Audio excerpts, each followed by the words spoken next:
आने वाले 2-3 महीने त्योहारों के ही हैं, तो चलो मैंने कहा मीठा बनाना शुरू करते हैं। मैं कोशिश करूँगी कि आपके साथ हफ्ते में 1 या 2 बार एक कोई मिठाई की रेसिपी शेयर ज़रूर करूँ, जो भी मुझे बनानी आती हैं और उनके साथ हम कौन से टिप्स का को फ़ॉलो कर सकते हैं ताकि वो मिठाइयाँ घर में बहुत अच्छी बनें। तो सबसे पहले शुरुआत करते हैं गणेश जी के लड्डू से। तो आज मैंने बनाए हैं बहुत बढ़िया मोतीचूर के लड्डू और ये देखिए कैसे खिले-खिले मोतीचूर के लड्डू बनकर तैयार हुए हैं। नमस्कार, स्वागत है आप सबका मेरे चैनल बिंदास कुकिंग विद रीतू में। तो चलिए टेस्टी सी रेसिपी शुरू करते हैं। इसको बनाने के लिए हमें बहुत कम सामान की ज़रूरत है और आप हैरान रह जाएंगे। सिर्फ 1 कप बेसन और उतना ही पानी। आज मैं आपके सामने सारी चीज़ें कटोरियों से नाप कर बताऊंगी ताकि आप बहुत आराम से बिना किसी परेशानी के ये मोतीचूर का लड्डू घर में ही बना लें। इसके लिए मैंने 1 कप बेसन लिया है। बेसन को अच्छे से दबा दबा के लें और उसको अच्छे से छान लें। अब जिस कटोरी से हमने बेसन नापा था बिल्कुल एग्जैक्ट उतनी ही कटोरी भर के हमें इसमें पानी थोड़ा थोड़ा करके मिलाना है। एक साथ पानी मिला देंगे तो थोड़ा गुठलियाँ पड़ जाती हैं, पर उसका भी एक तरीका है। बाई चांस आपके यहाँ गुठलियाँ पड़ जाएं बेसन में तो आप उसे मिक्सी में 1 या 2 बार चला लीजिए। बस इस तरह से थोड़ा थोड़ा करके हम पानी मिलाएंगे और उसका एक पतला बैटर बना के तैयार करेंगे। जितनी मोटी बूंदी बनानी होती है उतना ही गाढ़ा बैटर बनाना होता है, क्योंकि मुझे बूंदी बहुत ज़्यादा पतली बनानी है। इसके लिए मैंने बहुत पतला बैटर बनाया है और बिल्कुल एग्जैक्ट नाप है। 1 कटोरी दबा दबा के कस के बेसन लीजिए और उसमें 1 ही कटोरी पानी धीरे धीरे करके डालिए।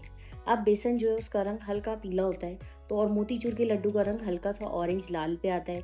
तो इसके अच्छे से रंग के लिए मैंने इसके अंदर 2-3 ड्रॉप्स जो है लिक्विड फूड कलर डाला है। आप चाहें तो पाउडर वाला जो फूड कलर बाजार में आता है कोई भी, एक खाने वाला पीला रंग या जलेबी वाला रंग होता है, इसे जलेबी पीला रंग कहते हैं, वो डाल सकते हैं। और चेक करने के लिए ये देखिए उंगली से इसे पीछे करछी के पीछे की तरफ क्लीन कीजिए। आपको अगर एक लाइन नजर आए जो कि साफ हो बिल्कुल, दैट मीन्स बैटर हमारा बिल्कुल परफेक्ट बनके तैयार हुआ है। अगर बैटर आपसे थोड़ा सा पतला रह भी जाए तो भी मैं उसकी आपको एक ट्रिक बताऊंगी। उसका क्या होगा, जब आप बूंदी को छानेंगे तो बूंदी अगर हल्की सी फैलने लगी तो इसका मतलब बैटर हल्का सा पतला है। तो आधा चम्मच बेसन उसके अंदर और मिला लीजिए, तो बेसन जो है वो बिल्कुल ठीक हो जाएगा। इस तरह आजकल बाजार में जैसे त्योहारों का मौसम है तो बहुत सारी मिलावटी जो है दब वो आएंगी मिठाइयाँ। इससे बेहतर है कि हम साफ़ सुथरी मिठाई को अपने घर में ही बनाएं और बहुत बढ़िया बन जाती है। बस हाँ, मैं ये कह सकती हूँ कि हो सकता है थोड़ा बहुत शेप साइज़ उस तरह का ना आए, तो कोई बात नहीं, घर में बनाया है पर आपको एक सेटिस्फेक्शन रहेगा कि आपने बिल्कुल हाइजीनिक तरीके से बनाया है और बहुत बढ़िया घर के अंदर मिठाई बन के तैयार हो जाएगी। अब इस बैटर को हम 5-10 मिनट रेस्ट कराएंगे। उसके बाद मेरे पास ये पाइपिंग बैग था, तो मैंने इसको गिलास में इस तरह सेट किया और उसके अंदर 2 से 3 लैडल फुल हम जो है ये बैटर डाल देंगे और इसको ऊपर से रबड़ बैंड से या गांठ लगाकर बंद कर देंगे।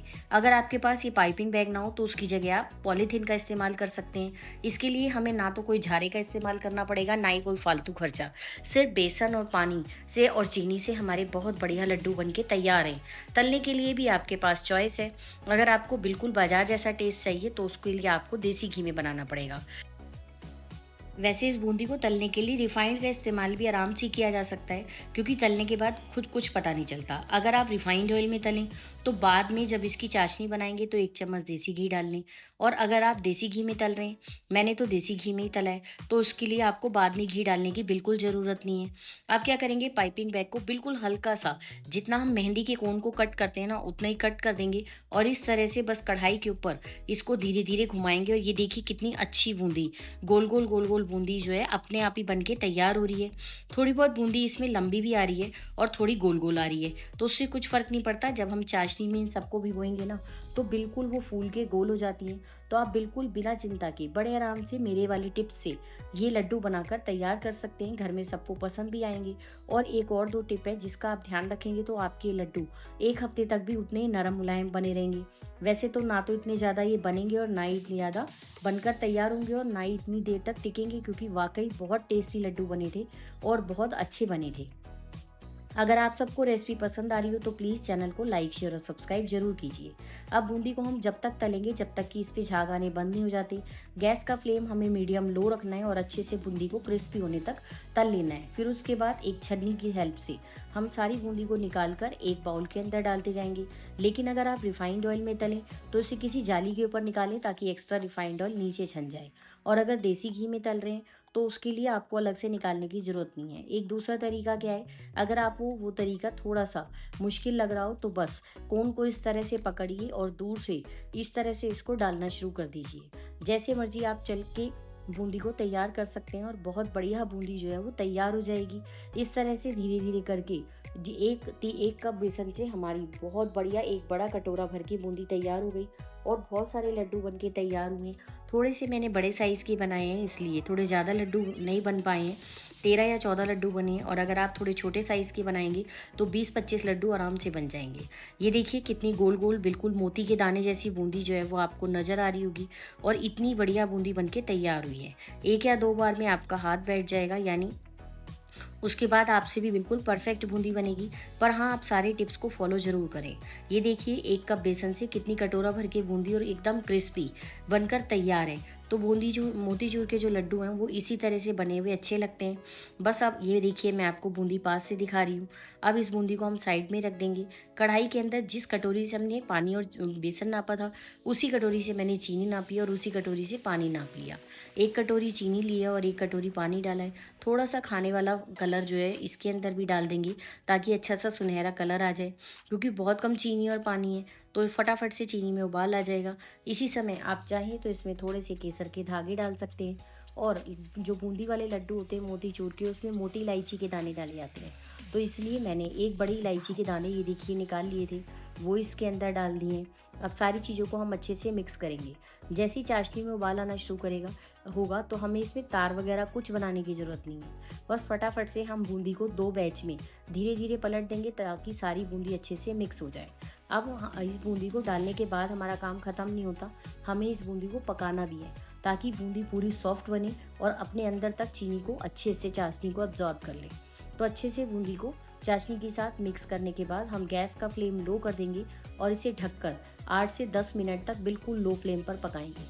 अभी आपको इसमें ज़्यादा सीरा नज़र आ रहा होगा, लेकिन जब 10 मिनट बाद आप चेक करेंगे ना, ये देखिए सारा सिरप जो है वो बिल्कुल ख़त्म हो चुका है, लेकिन अभी भी थोड़ा सिरप बाकी है। तो अभी मैं इसको थोड़ी देर के लिए और पकाऊंगी। आप चाहें तो इसमें इलायची पाउडर का इस्तेमाल भी कर सकते हैं और कोई ड्राई फ्रूट डालना चाहें तो वो भी, पर मैंने किसी ड्राई फ्रूट का इस्तेमाल नहीं किया। पर अब डालेंगे एक खास चीज़ जिससे कि लड्डू हमारे बिल्कुल भी हार्ड नहीं होंगे और सॉफ्ट बने रहेंगे और चीनी भी नहीं जमेगी। इसमें मैंने 1 चम्मच शहद डाला है और अच्छी सी खुशबू के लिए 2 चम्मच गुलाब जल डाला है।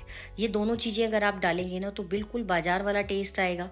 एकदम खिली खिली बूंदी है, आपको देखने से खुद ही पता लग रहा होगा एकदम खिली हुई बूंदी बनी है। अब इसके अंदर हम डाल देंगे खरबूजे की गिरी।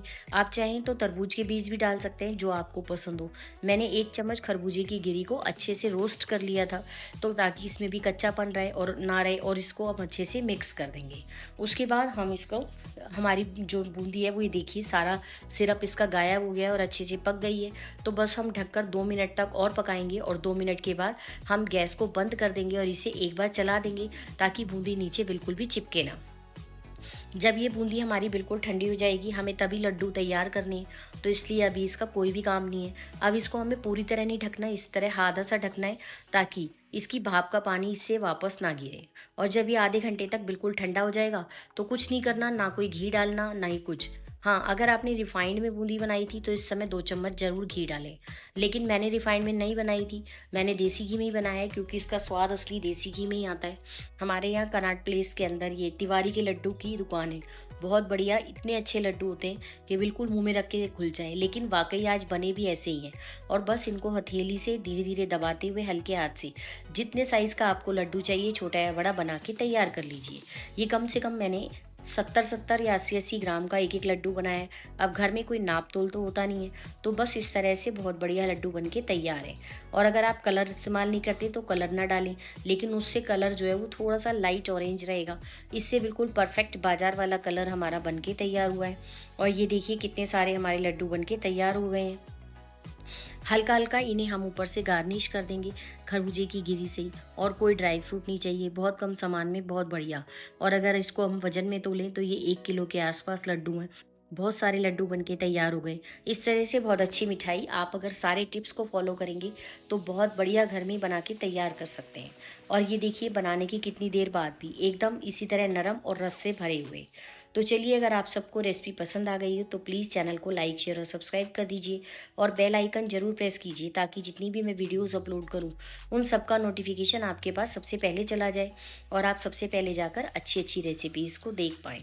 मुझे पूरी उम्मीद है कि आप सबको ये रेसिपी पसंद आई होगी और अगर आप अपने घर में ये रेसिपी ट्राई करें तो प्लीज़ मुझे कमेंट करके ज़रूर बताएँ कि ये आपकी सी कैसी बनी। शुक्रिया।